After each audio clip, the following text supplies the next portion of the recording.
نحمده ونصلي على رسوله الكريم. Most distinguished His Eminence Professor Datuk Dr. Muhammad Hasbi Abu Bakr, Dr. Malik and his distinguished team, and Mia Naveed Riaz, Chairman of the City of Knowledge, and distinguished guests, students, members of the faculty, Assalamu alaikum wa rahmatullahi wa barakatuh. I'm deeply moved by hearing the extraordinary feelings that Dr. Sahib, Dr. Hasbi Abu Bakr expressed. He talked about the various activities that are emerging or emanating from the sapling that was planted by Molana Abdul Aleem Siddiqui, my grandfather, in Malaya. I think I am now perhaps amongst the family members the only living person who has had the benefit of receiving his affection while he was alive. The last that he was here in Karachi, it was, I think, in 1951. And I was very young at that time. And I feel very elevated in remembering that I was his very favorite grandson. My mother was the eldest of his children. And there were 3 sisters, 2 of my aunts, and my mother, and 4 brothers. Molana Jilani Siddiqui, Molana Nurani Siddiqui, Hamid Rabbani Siddiqui, and Hamad Subhani Siddiqui. Hamad Subhani Siddiqui died about 6 months back. And he was in Saudi Arabia and is buried in the Jannat al-Baqi. My Nana is also in Jannat al-Baqi. And perhaps you might have known that Molana Abdul Aleem Siddiqui, during the last days, he was very firm that he did not want to leave the city of Medina. He wanted to stay there because and when he visited before that, in 1951, he had stated that from now onwards, he would be staying put in the city of Medina Sharif and would not leave because this is his last visit to Pakistan. And narrating this incident, I would like to tell you that 3 days before his demise, he went to a shopkeeper who was known to him in the amongst the shops in Masjid al-Nabawi. This was a shop which was manned by an old person who used to sell tasbih and other such items, and was known to Nana Jan. He used to come and sit with him at times and receive his blessings. Nana Jan told him that on a certain day, 3 days thereafter, he should come with the necessary chadar, cloth, and other items to his house at 10 o'clock in the morning. And on that specific day, which he had mentioned earlier, after Fajr Namaz, he would not raise his head. So the person who was the caretaker, the lady and her husband, they noticed that he has been in sajda, prostrate in sajda, for a very long time. So they were very anxious and they called one of his dear friends, who was also the Qutb of Jeddah, of Medina Tayyiba. And he came, Molana Shah Abdul, with a doctor.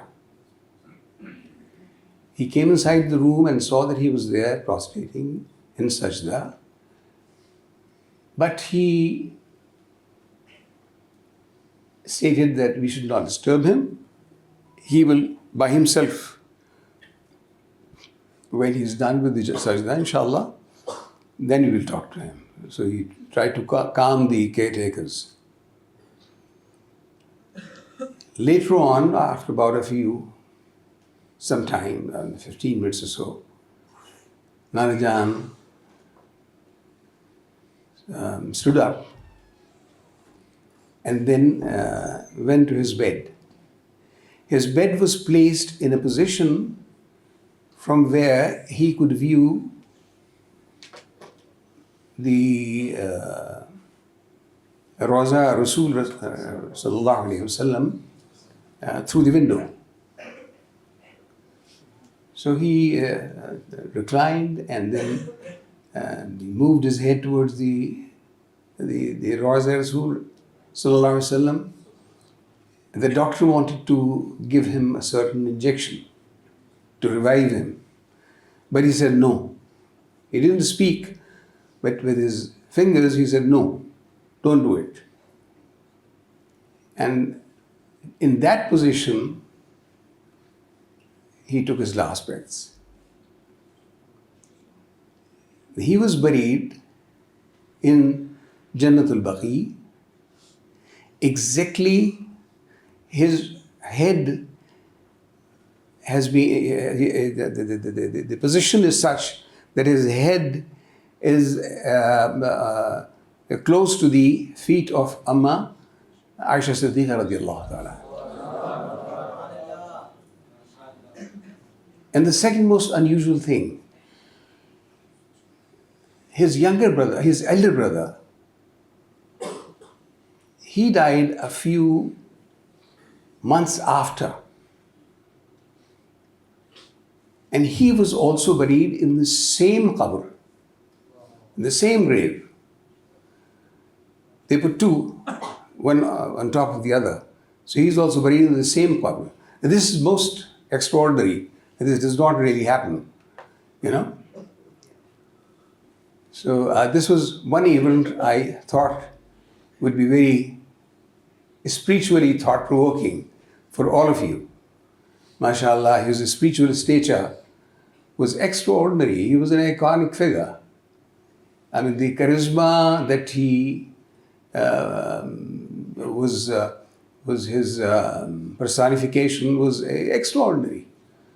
Wherever he went, he left deep imprints on the sands of time. Very deep imprints, mashallah. I was based as the head of Pakistan International Airlines in China, and one of the visitors, who was a journalist, he was, I think, a reporter in a daily, Urdu daily here, Nizam and Nazim, I think his name was. He came with his wife on a tour to China. And then he went to a city which was in the extreme south. And he came back. When he came back to me, he said, I have something very extraordinary to tell you. I said, what is that? He said, I saw the caricature of your Nana in one of the masjid there. And he said that when I asked the people as to who he was, they told me his name, and they told me that he had come there in 1907. And he stayed for some time, and they converted a lot of people there. And all the people who were now Muslims in that city were the ones who are the children of those who were basically converted by Molana Abdul Aleem Siddiqui. Another incident I would like to relate of Molana Abdul Aleem Siddiqui, which was told to me, I think by my father, when they were on a visit to Philippines, and they were in the city of Mindanao. And they said on a Sunday, he was addressing a very large gathering. After he has finished his lecture, a gentleman approached him and he said, "You are an Oriental magician. What are you trying to do with the people here? They're very simple people. You try to fool them. Where is God? There is no God. Can you show me God?" So my father wanted to, and he said that he is a graduate, he is an Oxford graduate, and he is specialized in philosophy. So it was a challenge sort of a thing, that he's a philosopher and that he is a very educated person, and then he was questioning about the existence of God. So my father wanted to respond to him, because he was also a philosopher. And when Nana Jan said, "No, you hold back, let me handle him." And he said, "You want to see God?" He said, "Yes, I want to see God. Where is God?" So the way I was told, I'm trying to narrate in the same way as close as possible. My Nana folded his hands and looked down for a moment, and this man, he tore up his shirt and he said, "I have seen God, I have seen God, I have seen God," and then fell down. He fell down, and then the moment he was revived, because he was a young man, maybe in his 30s, he held on to the feet of my grandfather and said, "I want to become a Muslim right now. Right now." And then he remained as the president of all the Philippine Muslim Association. Datu Dumakao Alanto's name was. Datu Dumakao Alanto. He remained the president for a long time. I think died at the age of about 88. When my father passed away, he had come specially to pay respects to his grave. So these were iconic figures, and they were the great resource of Islamic knowledge and modern knowledge as well. If you read the dialogue between Bernard Shaw and Molana Abdul Aleem Siddiqui, you'd be surprised. It's extraordinary in every way possible. The way he overwhelmed this great writer, English writer. That is awesome. It's not a very thick book. It's just a small booklet if you come across it. Please read it. You'll see the depth of knowledge of that person and the deep love. Allazina amanu ashaddu hubban lillah. These are the people who are in love with Allah subhanahu wa ta'ala and passionate love. This is what exemplifies them, distinguishes them. He was a spiritualist because he knew and he propounded all through his life the fact that the human beings, what is man after all? The nature is basically there which impresses upon us the fact that it is the soul that matters. The body is just a vehicle, and there is a purpose to life. And that purpose has to be propagated, brought to light. People are yearning for this knowledge. You have to take this knowledge to them. This is a requirement. Dawah is not an option. It is mandatory that each one of us take up the helm and bring this knowledge to the doorstep of the people who are yearning for this knowledge all over the world. People don't know about Islam. After 9/11 happened, there was a surge for Islamic books, and people started knowing the religion itself, and there were so many converts. Even now, there are a lot of converts in the prisons of United States of America. In England, there are a lot of converts. I think the whole world, the moment they get to know what Islam is, they would like to accept it. There's so many stories of people, who became convert like this, by my father and by my grandfather.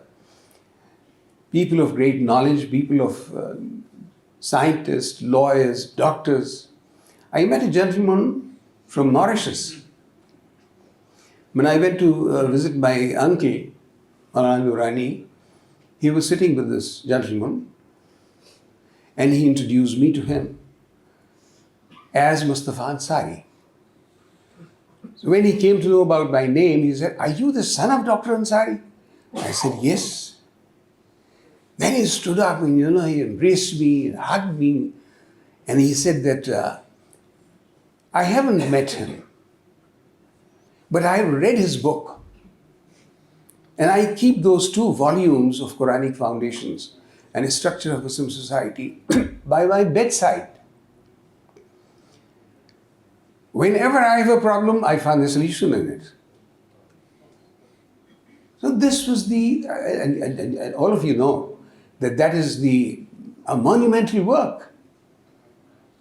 Is being taught to all of our students gradually from class 1 to class 6, final year classes.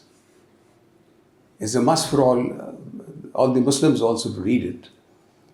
I mean, they have done all of them. There are many others also, great missionaries of Islam.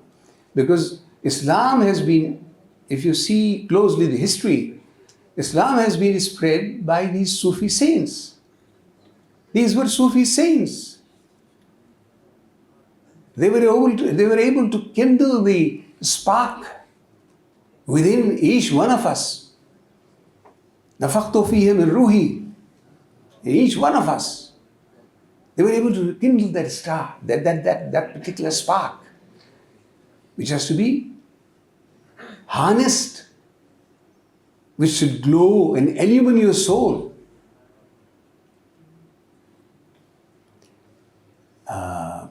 I think I've gone into another direction. Brother, Professor Abu Bakr, talked about the institution, Aleemiyah institution. It had a very humble beginning. And the beginning was when my father and my grandfather, they were touring the world around. They found that there was a yearning within the people there. They wanted to know about Islam. And time was not enough for these 2 iconic figures to remain at one place for more than maybe a month. But they could not satisfy the needs, total needs of the people there. They needed someone to be there, stationed there, so that they can go and, find their solutions to the problems that they have, day-to-day problems. And this became the need, they became the reason for establishing Aleemiyah Institute of Islamic Studies. It was initially started when we were living in the center of the city called Sadr, and we were living in a flat on the 2nd floor. My grandfather was on the 1st floor, his family, and we were on the 2nd floor. So the students would come there, and they would stay in a hotel or some other place. They would come at a time which is fixed between them and my father, and they would take the regular class. tutoring. This went on for about 2-3 years. Then we found this land. It was allotted by the KDA. It was a land meant for it was an amenity plot for a mosque, and we built this institution here. Alhamdulillah. He was able to start it early 60s. Gradually, the tempo built up, and we had very fine teaching faculty at the time when my father was here, because he was himself involved in teaching at the Karachi University and 2 or 3 other institutions, colleges. So he had built up a very fine team, and we had some very bright students who came from abroad.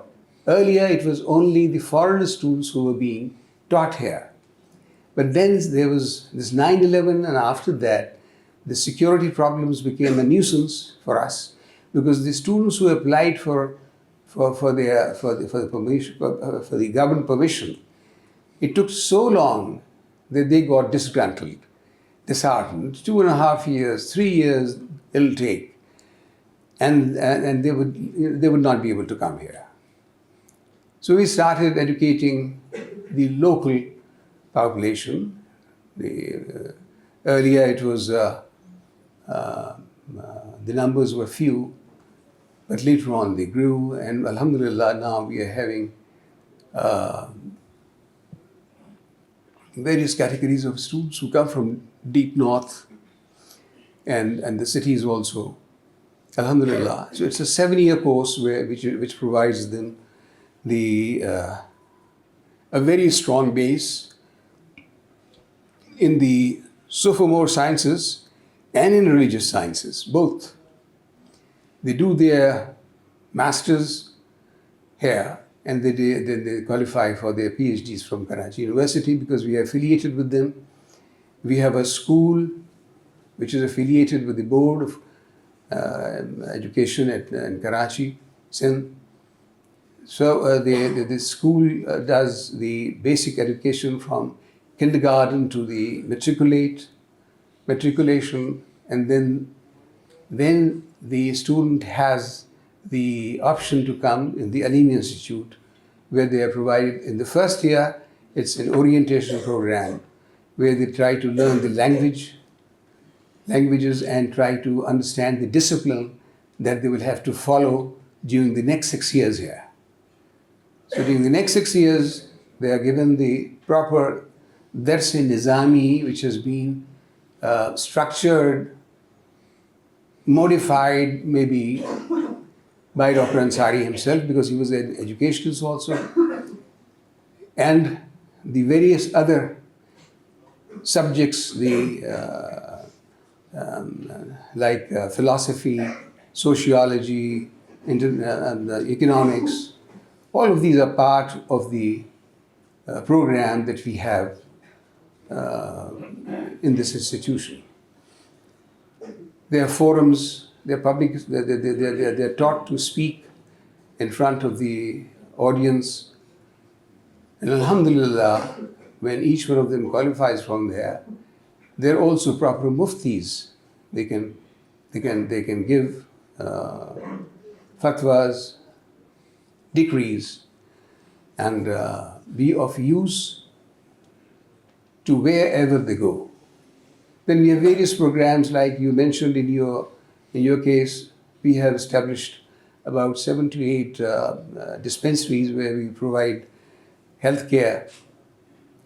We do the collective Qurbani campaign during the Eid season. We have a very large library here. We have Darul Hifz and Darul Ifta, and one for ladies also, for little girls. So alhamdulillah, it is an effort which is directed to serve the people here also, and to provide them education. All of these people who come, they are supported by various philanthropists who fund this institution. because it's a very expensive to provide standard education in Pakistan. Alhamdulillah. So, and then we do print the books, mostly all the works that were authored by Molana Abdul Aleem Siddiqui and Molana Fazil Ansari. Both, all their books have been published by us. We are taking out a monthly journal by the name of Minaret, and it was started by my father in the early 60s and still going strong, mashallah, alhamdulillah. We print books in Urdu and English both. Several of the books have been translated in other languages also. Quranic Foundation has been translated and published in French, in Spanish. Arabic translation is going on right now, and also its translation in Urdu, and many other languages has been published all over the world by various organizations. Alhamdulillah. So there is a research department also, research and publications. We participate in the book fairs so that we can spread the message to a larger gathering, to a larger audience, particularly the students from Karachi University and other intellectuals. So all of these things are being, and then we hold the main events, convocation event, the Eid al-Milad-ul-Nabi event, and the Urs Mubarak of Molana Abdul Aleem Siddiqui and Molana Fazil Ansari. Alhamdulillah, all of these are taking place with the grace of Allah subhanahu wa ta'ala. Allah has graced us and has kept us going so far, alhamdulillah, and inshallah it'll keep on growing and people will keep on doing whatever they can for the service of Islam, inshallah, and we hope that we have a greater affiliation with the All Malaya Muslim Association, because I remember very distinctly that it is one of the affiliated organizations of World Federation of Islamic Missions, because I've been hearing about it from a long time now. I have had the opportunity of visiting Singapore many a times, because at one time I was the chairman of International Association of Travel Organizations. So as a representative of Pakistan International Airlines, I had the opportunities of going to Singapore, I think from 1971 to almost 2001, several visits. I also was able to go to the headquarters, but I couldn't find any person at that time available, because normally it would be Sunday when I'd be free. So, alhamdulillah, it's a beautiful city and it's a model economy for the entire world. It is such a small country, but so well organized that, it's really awesome, mashallah. Very well organized, alhamdulillah. We welcome the entire team, and we hope that you are able to get the information and the experience which is conducive to our further collaborations in all the fields in the service of Islam, inshallah.